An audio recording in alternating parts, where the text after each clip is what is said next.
Good evening, ladies and gentlemen, boys and girls, reptiles and mammals, or any other parts of creatures that might be watching. However, today we are going to make, in a series of videos, medieval armor from very much household stuff. And it begins now. Okay, so now we're going to cut this, and this is very good because if you can see that there is some little molding marks there, and that is actually the center of it. So this will go there and go there. So that will be the elbow, which we are going to cut in the center here. And there's a lot of shaping and so on to fit your own body for this thing, because everybody is look differently and have different sizes on them. So, and then we're going to do the upper arm, and the upper arm is actually something that you're going to cut off a lot of things, because there actually is more room for your arm to move than you actually think it is. So what I'm doing here is actually taking out more than I think I would need to bend my arm, which will be the proper hole for it. But if you're not sure, make a smaller hole and just extend it and make it larger and so on. So you don't have to redo this again. Because there is going to be a lot of shaping anyway on these things. Due to I researched different armors over time, I see that everything was almost unique in every armor that have been made in the Middle Ages. So here we're going to cut and mark for the upper arm there with taking a screw so you can bend over it, and then we're going to cut off everything here except for the middle part, which actually will keep this thing together, like you see there. There's the other arm I just did previously, and we're gonna cut off this part because these are sewage pipe. They are completely new. I bought them from the store, so they haven't been filled with poo over the years, which would be disgusting to do unless you will do it. You have to clean them very, very properly. Yes, and then we're just gonna cut this out to make able to bend the arm properly. And why I'm doing this because these are like 40-degree angles or 38 degrees, something like that. So they are already like bent in the shape of the arm and look like the medieval armor thing. So I thought, like, why not build out of it? And also why I'm building this whole costume is I've had a challenge to myself to not go out and buy anything, just take what I have at storage at home. So you see there, I'm just comparing the other sides and trying to make them straight up and so on. But if you're gonna do that for the first time, like, you are going to have to drill a lot of holes in the upper places to just see if they are going to fit. So don't worry about that. This will be a completely natural thing to fail on this, because I have done that.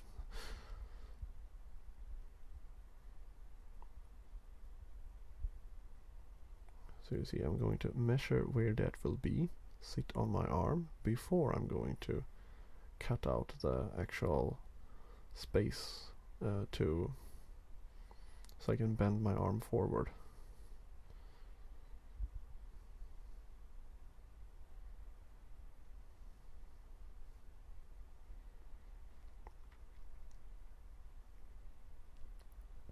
Yes, here we see. And then we're going to make these bendable joints here, and then we have to cut out materials from the inside, which I do off camera. And then we're going to take these gloves and take the Kinder eggs and going to cut them, because there's going to be finger armor, and finger armor is actually one of the most trickiest things I have ever mastered to do.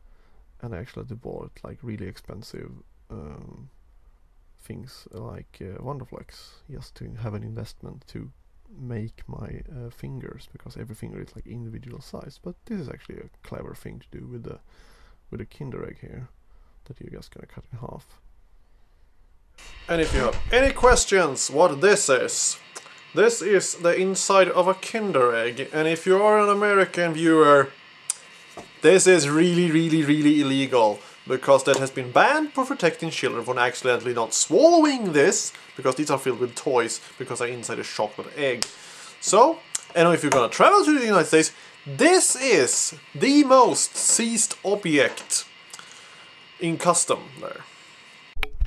So, with an interruption on myself here, we're just gonna glue them onto to this old pair of gloves here.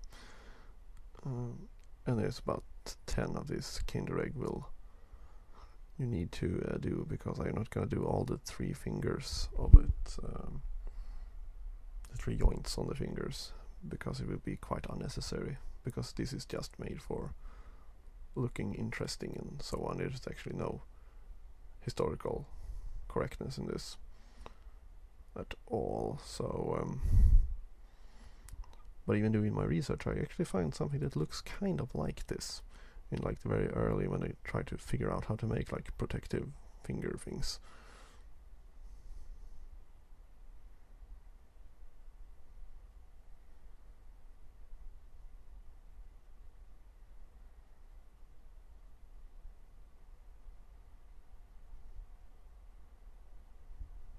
And now we have this. This is the part that you cut out from from the elbow, the other side of it. And this is also like very old-fashioned parts that they made in the Middle Ages, because when you're holding the sword, it will actually bend forward and protect your arms for getting cut up. But then that has been replaced with longer sleeves. This is very, very nerdy territory of my research of medieval armors. But anyway, it's probably for the sliding off the arm instead of getting attached to the arm. You see, we'll have 2 of these things here, and you see I've cut out the side of the thumb there so I can move it. And now we are going to make the knuckles things. And then we're gonna work with these plastic buckets. You maybe not have this kind of brand of buckets, but you see, it's a plastic bucket. It might be a shape of that. Like any kind of plastic will do. This is actually some yogurt that is very, very available in food stores, and I've learned to use because, well, I'm eating it anyway, so.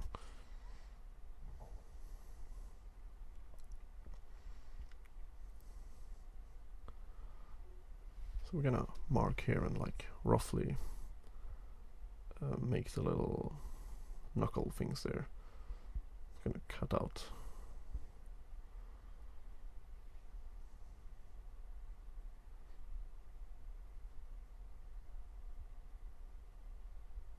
And if I haven't mentioned this, this is this medieval armor, which actually will look kind of medieval, but it will not be accurate to what an actual medieval armor look like, but that's not really important in this case. Or what do you say, cosplay Nazi?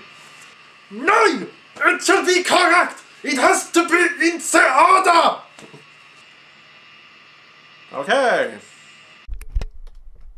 Yes, we all have that guy that we know that are too picky about things being totally correct. Anyway, so we're gonna take these paper clips and I'm just gonna cut them off because I have nowhere to tape them down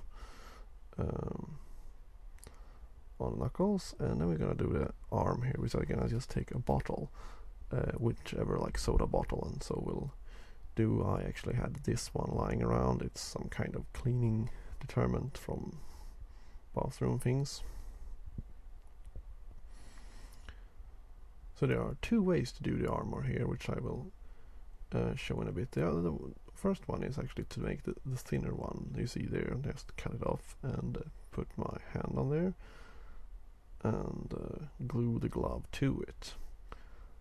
And then we're going to, you see, this will fit over my, and we'll actually try to move as much as possible when you're making these kind of builds, because mobility is very, very important.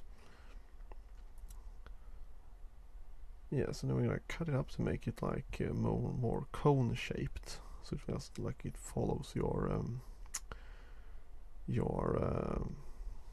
hand in a better way. And then we're going to glue it together. And now it's where I think it's the part when I show you that you see, you will have there, and it will fit your arms in a better way, and it will be inside of this one. The other one now is gonna do, which I decided to do instead, is when you make it so it go over the elbow armor. So you're just gonna take 2 of these plastic pipes and cut them like so they will fit over like that. I will like that, you see. So just cut out a little bit thinner. It will be cool, and then we're gonna place all the little bolts there with the same thing I did with the knuckles. And now we're gonna do this very, very complex part. But basically, take a plastic black flat, and then we're gonna drill holes and attach it so it will like slightly bend over the shoulder.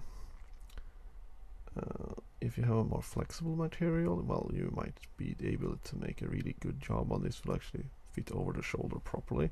This just looks like it do it, but then again, this armor is just for looks, and you will see this tutorial and you will do a better job than I did, because now I have shown you don't have to figure out this all by yourself, which is actually the point of this, that go home and do it better. And actually there will be a lot of testing here for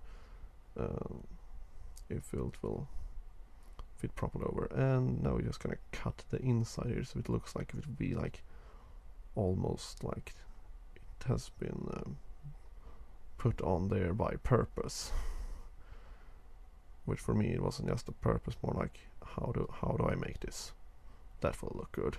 So the plastic part I'm using here is actually for well, sliding down the hill on the snow. It's it's called a saucer in Sweden, and we're gonna do a lot of drilling to make these little bolts here, which I choose to do these paper clips instead, because you can actually take googly eyes and paint them and it will look really, really good, but these things will actually be more permanent. So if you scratch into something, that they will actually stay, or if someone hits somebody with a sword or anything else, it will stay on. And now we're going to take this camping mattress, which I just roughly shaped like that, and I have 2 of them, and the reason why it looks like this, because I've glued a lot of pieces together, all the leftovers. I'm just gonna shape that in a way. We're gonna take this giant bucket that I have and smaller buckets. There's gonna be a lot of buckets being used from now on in this first part of the build. So the first thing, I'm taking this ridiculously huge bucket and cut it up in like 2 pieces, which was really, really hard. And then we're just gonna put it up in 2 places and cut holes for the arms. So now I was actually gonna make 4 pieces, I see there. So measuring in so you can move the arms. And the reason why doing this is so it one is shaping the armor around your body better, and also it will hold up things in a better way. If you're gonna drill holes in it, it will, because the compact mattress is not really durable on that, so this will just make it hold up better. And I was gonna take the sandpaper to rough it down so the glue will attach on.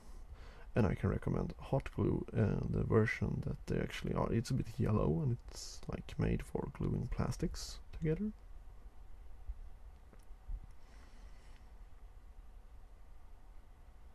You see, and then we're gonna actually take some foam here, and I have to make a confession here that the upper one, well, that is gray, I still need to use the thinner one that I have here, the green one, that is a yoga mat, because it actually looked too chunky and too, like, what do you call it, fantasy-ish. And the heat gun is actually gonna seal the whole thing, so it's easier to paint, so it doesn't look synthetic, so it will have a unified look. And you see there I replaced it with a whole green thing. And I also made a neck guard, but here was when the camera was starting to break down and constantly, and it was some kind of technical problems with it. The memory card doesn't really recorded the whole thing, just started to shut down. And then I accidentally walked around the camera, stepped on the cable, and the cable just snapped off, so I cannot really charge this camera anymore. So I had to change to this better quality camera, which will, well, just affect this in all the positive ways, because well, it's going to be technical here, except for while painting all this thing black, is because the camera I use here takes a very, very long time to process the video, because it's very highly resoluted, while the other one is just recording to a SD card and I put it in a computer and then just starting editing it.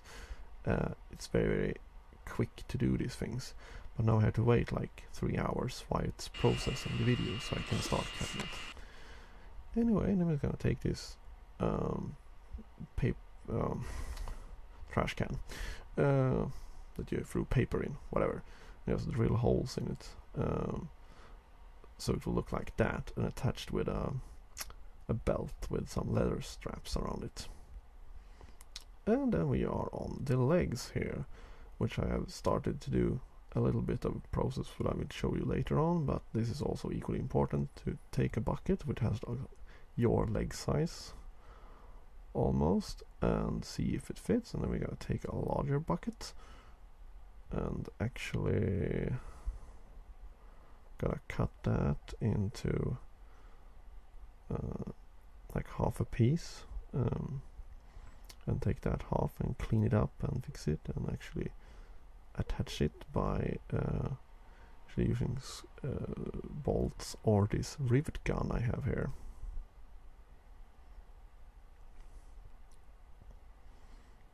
Which will work perfect for that.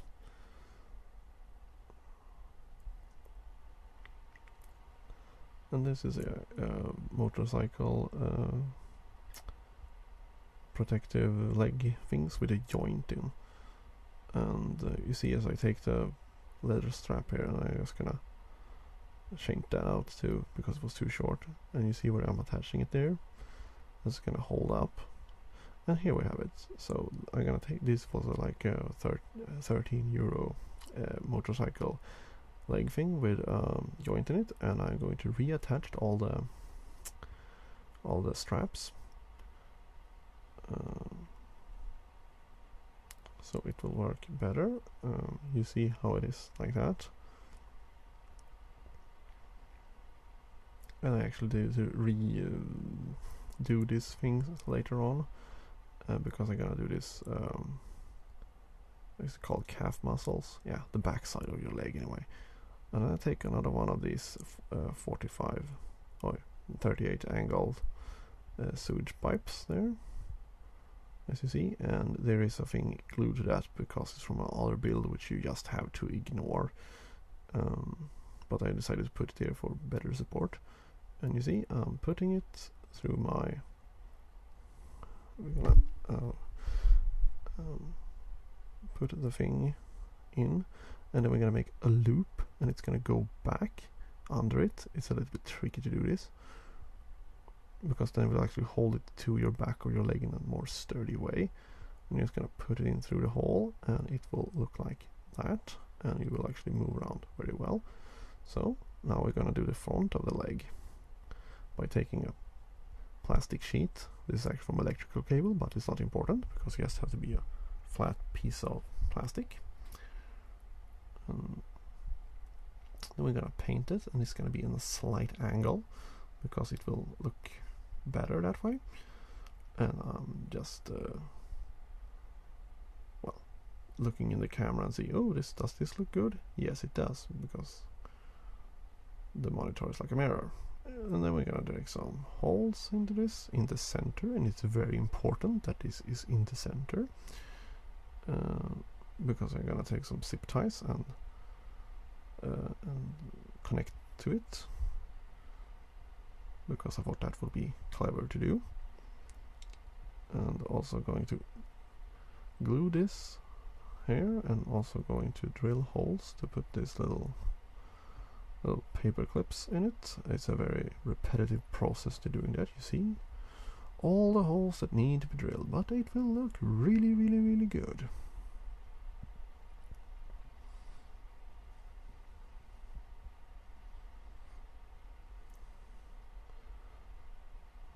And these are actually mostly for looks, but they also hold it up pretty damn good, I realized later, because now I'm going to do this for a very long time, so I decided to cut that off and took the zip ties to connect it there, which I did not get any good shots because of the camera problems. Anyway, so we're gonna cut it out of foam. This is gonna be the knees. And I'm going to split that in half because it's thick enough as it is. We especially take a very, very sharp blade and do that.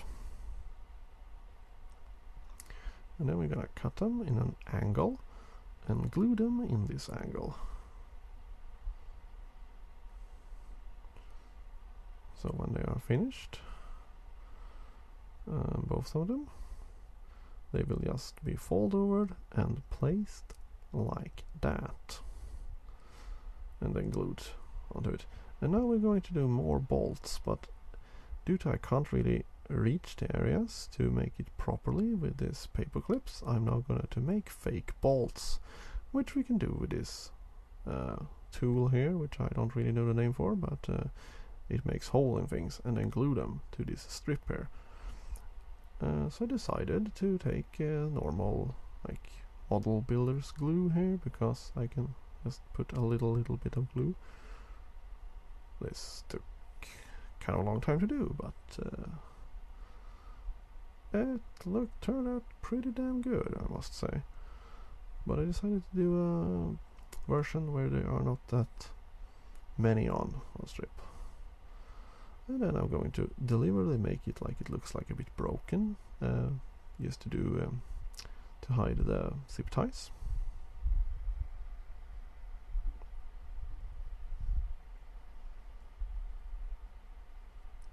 Just glue it back in an angle so it looks like it was built like that. And do the same thing on the front there, and don't forget to sand everything first so it will actually attach better to it when it's glued. And then we have the armor here, which is lying on the floor in the middle of the night, which I actually will spray first in black and then in silver. That's the only thing I would do with them right now. And then we're gonna paint the fingers with just metal paint. You will see how it turn out there.